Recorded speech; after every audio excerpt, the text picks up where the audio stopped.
नमस्कार मित्रों। आज मैं आपसे कोई कथा नहीं सुनाने आया हूं। आज हम एक ऐसे प्रश्न की ओर चलेंगे जो शायद आपने उस समय पूछा होगा जब दिल टूटा था, जब किसी ने आपके भरोसे को रौंद डाला था, जब आपने देखा कि जिसने आपको छल दिया वही दुनिया में हंसता, मुस्कुराता और आगे बढ़ता जा रहा है। क्यों कुछ लोग दूसरों को पीड़ा देकर भी चैन की नींद सोते हैं? क्यों वो जो झूठ बोलते हैं, मक्कारी करते हैं, वही अक्सर सबसे सफल नजर आते हैं? क्या ईश्वर अंधे हैं? क्या न्याय बस किताबों में लिखी एक सुंदर लेकिन खोखली कल्पना है? जब हम अपने जीवन में अन्याय देखते हैं, किसी मासूम के साथ बुरा होता है, सच्चा इंसान हार जाता है और चालाक जीत जाता है, तब एक सवाल आत्मा से टकराता है। क्या इस ब्रह्मांड में कोई दिव्य संतुलन है या सब यूं ही चलता रहेगा? यह वीडियो एक प्रवचन नहीं है, न ही कोई धर्मशास्त्र का पाठ। यह एक यात्रा है, आत्मा की, अंतःकरण की, उस अदृश्य नियम की जिसे हम कर्म का सिद्धांत कहते हैं। हम जानेंगे बुरे कर्म का फल कब और कैसे मिलता है। क्या हर अन्याय का उत्तर समय के पास होता है? और क्या सच में कोई ईश्वरीय न्याय प्रणाली इस ब्रह्मांड में सक्रिय है? यह प्रश्न केवल आध्यात्मिक नहीं, यह भावनात्मक, व्यक्तिगत और अत्यंत वास्तविक है। तो आइए इस अंधकार में एक दीप जलाएं और चलें उस रहस्य की ओर जिसे जानना हर जागृत आत्मा के लिए जरूरी है। क्योंकि अंततः न्याय हो या अन्याय, सब कुछ लौट कर आता है, बस समय का इंतजार करना होता है। शास्त्र कहते हैं यद भावम तद भवति, अर्थात जैसे भाव होंगे वैसा ही भविष्य बनेगा, जैसा कर्म करोगे वैसा ही फल मिलेगा। यह कोई कविता नहीं है, यह इस ब्रह्मांड की सबसे गहरी सच्चाई है। लेकिन इस सत्य की कठिनाई यह है, फल तुरंत नहीं आता। कुछ कर्म हैं जिनका परिणाम आप तुरंत देख लेते हैं। जैसे हाथ जलती आग में डालोगे तो छाला उसी पल पड़ेगा। पर कुछ कर्म ऐसे होते हैं जिनकी सजा धीमे झर की तरह धीरे धीरे आत्मा में उतरती है। बाहर से सब कुछ सामान्य लगता है, जीवन चलता है, हंसी दिखती है, सुख का भ्रम बना रहता है, लेकिन अंदर आत्मा घुटने लगती है, चित्त बेचैन हो जाता है। सवाल उठता है, इस फल का निर्णय कौन करता है? ईश्वर, ब्रह्मांड, कोई दैवी शक्ति? नहीं मित्रों, यह निर्णय कोई बाहरी सत्ता नहीं करती। यह निर्णय करता है आपका अपना चित्त, आपकी ही अंतरात्मा। हर बार जब आप कोई बुरा कर्म करते हैं, किसी को धोखा, अपमान, अन्याय या छल, तो भले समाज को कुछ न दिखे, लेकिन आपकी आत्मा सब कुछ रिकॉर्ड करती है। वह अंतर्यामी न्यायाधीश है, न वह भूलती है न क्षमा करती है बिना आत्मिक प्रायश्चित के। वक्त आने पर वही आत्मा आपको भीतर से तोड़ने लगती है। आपको पता नहीं होता कि क्यों बेचैनी है, क्यों चैन की नींद नहीं आती, क्यों भीतर एक खिंचाव है। पर असल में वह चित्त की चुप सजा होती है। कर्म का फल हमेशा आता है, कभी बाहर से, कभी भीतर से, कभी आज, कभी वर्षों बाद। लेकिन एक बात तय है, कोई भी कर्म खाली नहीं जाता। बुरे कर्मों का फल कभी व्यर्थ नहीं जाता।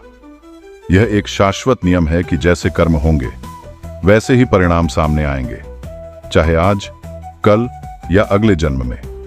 जीवन में जो कष्ट आते हैं वे केवल संयोग नहीं होते, वे अक्सर हमारे ही कर्मों का परिणाम होते हैं।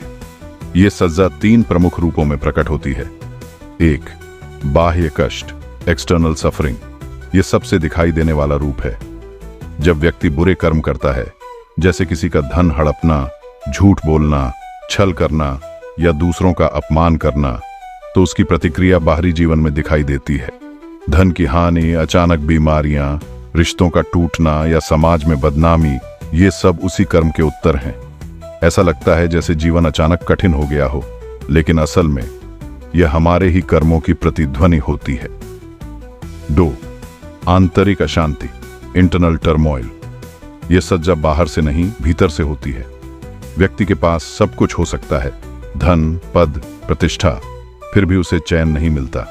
नींद उड़ जाती है, मन बेचैन रहता है और आत्मग्लानि अंदर ही अंदर कचोटती रहती है। यह अंतरात्मा की सजा है जो व्यक्ति को हर पल उसके कर्मों की याद दिलाती है।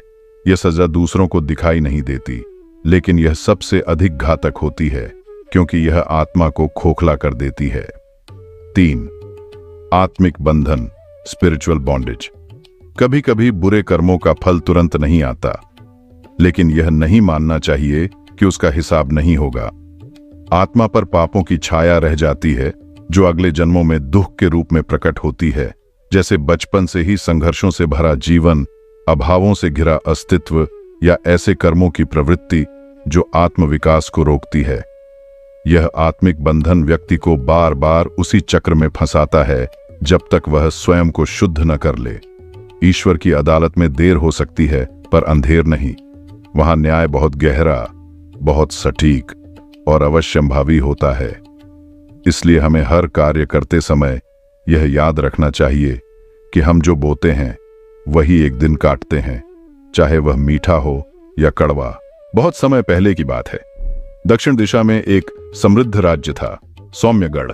इस राज्य का शासक था राजा रणधीर। उसके नाम से दूर दूर तक लोग कांपते थे।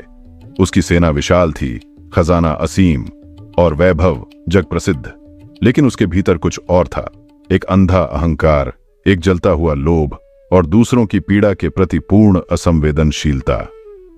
एक दिन रणधीर को पता चला कि राज्य की सीमा पर एक घना वन है, जिसके नीचे अपार मात्रा में सोना है।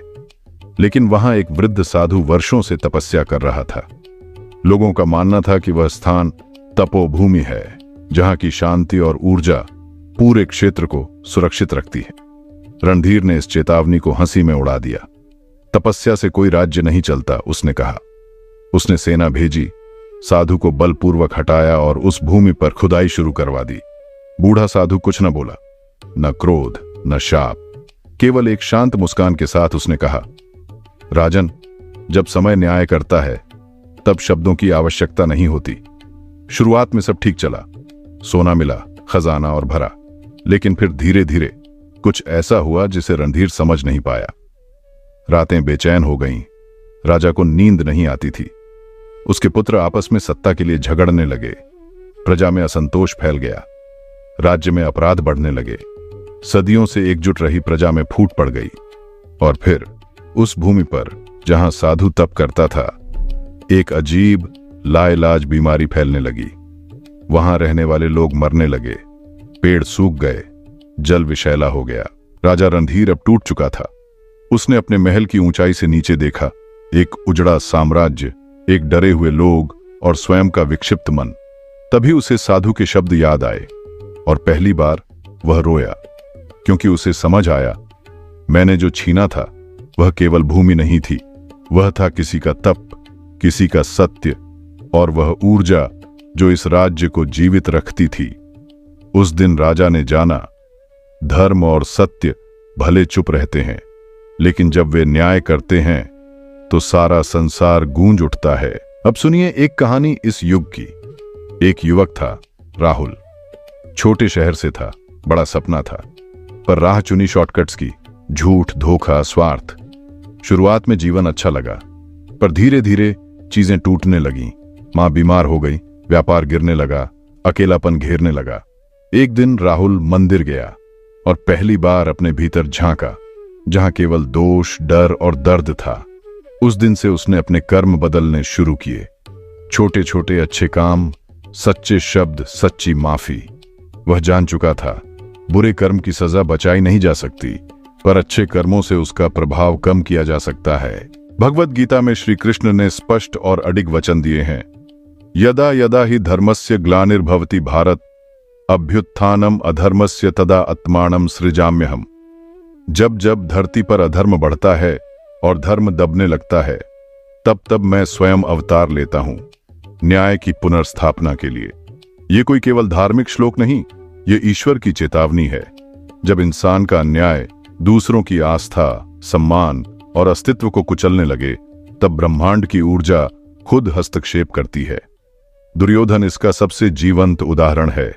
उसके पास सत्ता थी, सेना थी, बड़े बड़े योद्धा थे, लेकिन उसका पतन तब शुरू हुआ जब उसने केवल एक स्त्री, द्रौपदी, का अपमान किया। उस एक पाप ने पूरी कौरव सत्ता को भीतर से खोखला कर दिया। महाभारत का युद्ध उसी क्षण तय हो गया था, जब धर्म सभा में द्रौपदी का चीरहरण हुआ और पूरी सभा चुप रही। श्री कृष्ण ने तब भी कुछ नहीं कहा, लेकिन उनकी चुप्पी ही संकल्प बन गई कि अब न्याय होगा और धर्म फिर उठ खड़ा होगा। ईश्वर न्याय करता है, लेकिन तब जब पाप अपनी सीमा लांघ जाए, जब निर्दोषों का धैर्य टूटने लगे, जब अच्छाई सिर झुकाने लगे, तब ईश्वर की कृपा नहीं, उसका क्रोध उतरता है और वही होता है अवतार। श्री कृष्ण का न्याय तात्कालिक नहीं था, पर जब आया तो संपूर्ण था, निर्दोषों की रक्षा और अधर्म का संपूर्ण अंत। यही सत्य है, न्याय देर से आता है, पर जब आता है तो पूरे ब्रह्मांड को हिला देता है। दोस्तों, ब्रह्मांड के नियम बहुत साधारण लगते हैं, पर उनमें अपार गहराई छुपी होती है। हर कर्म एक बीज है, और यह एक अटल नियम है कि हर बीज फल बनकर लौटता है, चाहे वह अमृत हो या विष। हम जब कोई कार्य करते हैं, एक विचार, एक शब्द, एक व्यवहार, हम असल में एक बीज बो रहे होते हैं। अगर आपने किसी को धोखा दिया है, किसी की मेहनत छीनी है या किसी मासूम को दुख पहुंचाया है, तो वह पीड़ा समय में छुप जाती है, पर समाप्त नहीं होती। वह किसी मोड़ पर किसी अन्य रूप में लौटती है, शायद एक संबंध की टूटन बनकर, शायद अचानक आई विपत्ति बनकर, या अंदर की बेचैनी बनकर, जो आपको चैन से सोने नहीं देगी। वहीं दूसरी ओर, अगर आपने प्रेम किया है, सत्य बोला है, किसी की मदद की है बिना अपेक्षा के, तो वो भी लौटेगा। कभी किसी अजनबी की सहायता बनकर, कभी किसी अनदेखे अवसर के रूप में, या शायद उस आत्मिक शांति के रूप में जो सबसे बड़ी संपत्ति होती है। कर्म का नियम यह नहीं देखता कि आपने क्या सोचा, वो देखता है कि आपने क्या किया। यह नियम चुपचाप काम करता है, कोई शोर नहीं, कोई ताली नहीं, कोई तुरही नहीं, बस सही समय आने पर वह फल सामने रख देता है। और याद रखिए, बोने और काटने के बीच एक समय होता है जिसे जीवन कहते हैं। उसी में तय होता है कि भविष्य कैसा होगा। इसलिए अगले कदम से पहले रुकिए, सोचिए, जो मैं बो रहा हूं, क्या मैं वह काटना चाहूंगा?